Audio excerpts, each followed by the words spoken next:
he said had betrayed the nation.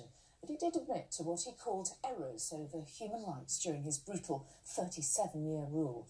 Our Africa correspondent John Ray has this exclusive report from Harare. We are driving to the home of Robert Mugabe. Through lavish grounds, it is a palace, but also in part a prison.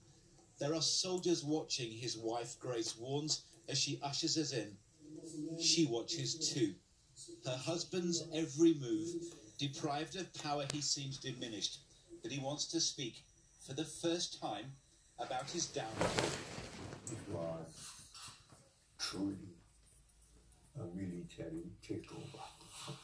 We must undo this disgrace which we have imposed on ourselves. We don't deserve it. We don't deserve it. For the first time in 40 years, Mr. Mugabe is in opposition to Zimbabwe's new president, Emerson Mnangagwa, who calls Mugabe a father figure, while Mugabe accuses him of betrayal. In not wanting to be democratic, he has betrayed the whole nation, our whole nation. We are topsy-turvy. That's fighting talk from a man who tells me he didn't watch the protests that led to his removal or the celebrations that followed. Instead, Mr. Mugabe believes he is still popular with his people. People say that over the course of your rule, this country has been ruined. Ruined? Ruined, of course, no. If anything, there is, in comparison to other countries in Africa, there is greater prosperity here.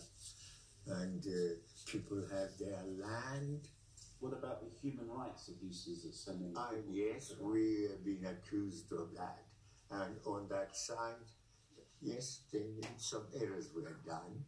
For the errors that were made, for the problems that Zimbabwe has now, there can really be only one person to blame, and that is Robert Mugabe.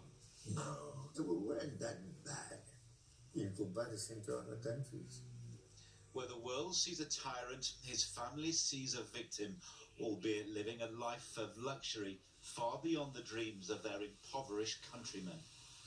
Robert Mugabe has been more or less confined to this mansion since his removal from power, but just now it resembles less a gilded cage and more a centre of intrigue. Is the ex-president planning an unlikely return?